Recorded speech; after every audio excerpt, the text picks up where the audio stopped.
It off. We have the very latest on the fatal crash investigation in Mill Creek. Today, we're actually hearing from the couple who owns the home that was crashed into over the weekend. We're going to have what they're hoping to see moving forward. And out of the city of Erie tonight, recognition to several first responders in the area. We're going to tell you why they were getting a huge pat on the back at Erie City Hall. Also, the tariffs. This is one of the things that President-elect Donald Trump wants to do when he first gets into office. We're going to tell you about the 3 different countries that he's going to target with these tariffs. Let's first start out of Mill Creek Township. That's right. The Mill Creek couple is now sharing their concerns following a fatal crash that happened inside of their newly purchased home. Now, Ashley and Scott Jang gave us an up-close look at the extent of the damage that occurred over the weekend. Now, the first floor, as you can see, is destroyed along with most of their belongings. And on Sunday morning, the couple woke up after an SUV crashed into their home and caught fire. And the couple then grabbed their dog and were able to escape their burning home. Now, the driver is identified as 38-year-old Robert Corbett of Mill Creek, and he was killed.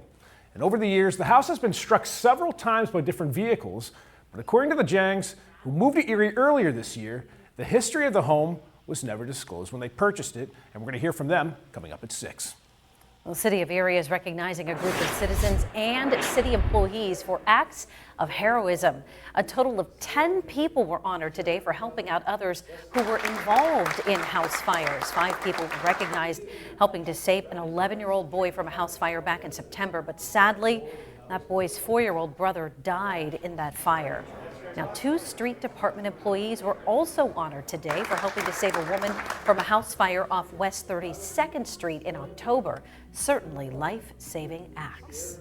And President-elect Donald Trump says some countries will see major tariff hikes in the new year, January 20th to be exact. As one of his first acts in office, he says there will be a 25% tariff on Mexican and Canadian goods and an additional 10% on Chinese goods coming to the U.S. He says the goal to put pressure on these countries to stop the flow of drugs and migrants from coming across the border.